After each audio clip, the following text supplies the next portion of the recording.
Ikatlong kabanata. Si Jesus at si Nicodemo.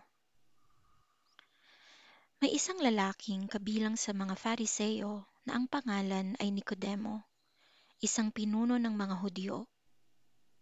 Siya ay pumunta kay Jesus ng gabi na at sinabi sa kanya, "Rabay, nalalaman naming ikaw ay isang guro na mula sa Diyos, sapagkat walang makakagawa ng mga tanda na iyong ginagawa malibang kasama niya ang Diyos." Sumagot sa kanya si Jesus, "Katotohanang sinasabi ko sa iyo, malibang ang isang tao'y ipanganak na muli, ay hindi niya makikita ang kaharian ng Diyos."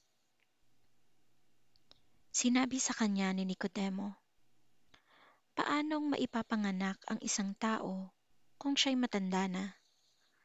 Makakapasok ba siyang muli sa tiyan ng kanyang ina at ipanganak?" Sumagot si Jesus, "Katotohanang sinasabi ko sa iyo, malibang ang isang tao'y ipanganak ng tubig at ng espiritu, hindi siya makakapasok sa kaharian ng Diyos. Ang ipinanganak ng laman ay laman, at ang ipinanganak ng espiritu ay espiritu. Huwag kang magtaka na aking sinabi sa iyo, kailangang kayo'y ipanganak na muli. Humihihip ang hangin kung saan ito ibig, at naririnig mo ang ugong nito, ngunit hindi mo nalalaman kung saan ito nanggagaling at kung saan tutungo.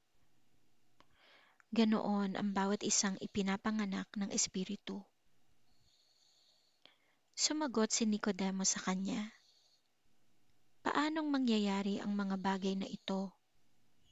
Sumagot si Jesus sa kanya, "Ikaw ay isang guro sa Israel at hindi mo nauunawaan ang mga bagay na ito? Katotohanang sinasabi ko sa iyo, kami ay nagsasalita tungkol sa nalalaman namin at nagpapatotoo sa nakita namin. Subalit hindi ninyo tinanggap ang aming patotoo. Kung sinabi ko sa inyo ang mga bagay na makalupa at hindi ninyo pinaniniwalaan, paano niyong paniniwalaan kung sabihin ko sa inyo ang mga bagay na makalangit? Wala pang umakyat sa langit, maliban sa kanya na bumabang galing sa langit, ang anak ng tao. Kung paanong itinaas ni Moises sa ilang ang ahas, kailangan din namang itaas ang anak ng tao, upang ang sino mang sumampalataya sa kanya ay magkaroon ng buhay na walang hanggan. Sapagkat gayon na lamang ang pag-ibig ng Diyos sa sanlibutan na ibinigay niya ang kanyang tanging anak, upang ang sino mang sa kanya'y sumampalataya ay huwag mapahamak, kundi magkaroon ng buhay na walang hanggan. Sapagkat hindi sinugo ng Diyos ang anak sa sanlibutan upang hatulan ng sanlibutan, kundi upang ang sanlibutan ay maligtas sa pamamagitan niya. Ang sumasampalataya sa kanya ay hindi hinahatulan, ngunit ang hindi sumasampalataya ay hinatulan na, sapagkat hindi siya sumampalataya sa pangalan ng tanging anak ng Diyos. At ito ang kahatulan, na naparito ang ilaw sa sanlibutan, at inibig pa ng mga tao ang kadiliman kaysa ilaw, sapagkat ang kanilang mga gawa ay masasama. Sapagkat ang bawat isa na gumagawa ng masama ay napopoot sa ilaw, at hindi lumalapit sa ilaw, upang ang kanyang mga gawa ay huwag malantad.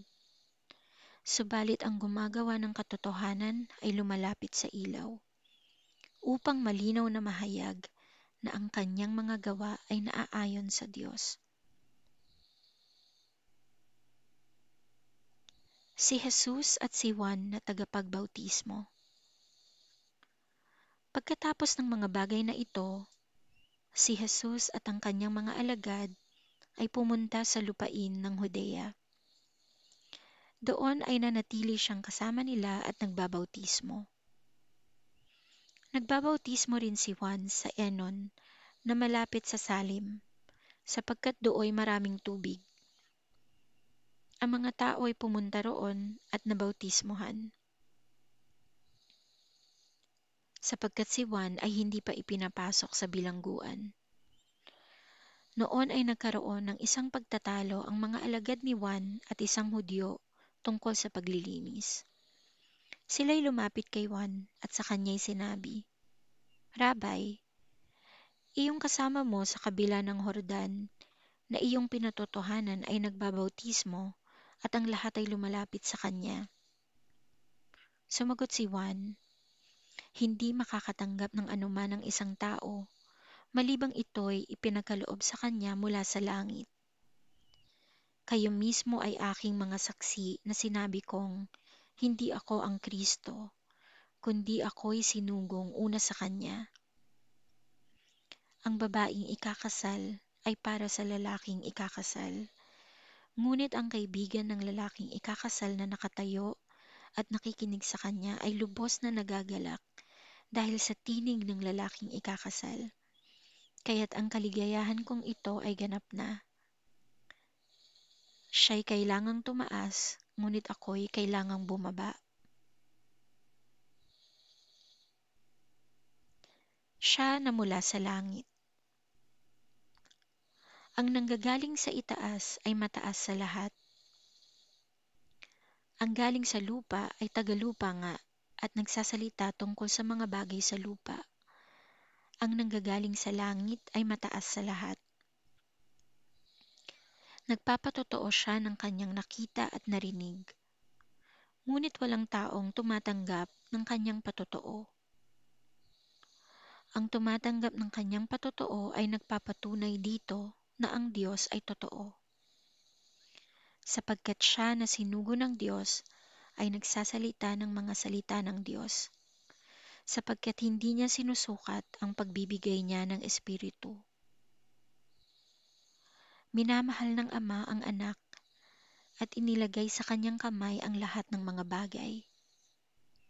Ang sumasampalataya sa Anak ay may buhay na walang hanggan, ngunit ang hindi sumusunod sa Anak ay hindi makakakita ng buhay, kundi ang puot ng Diyos ay nananatili sa kanya.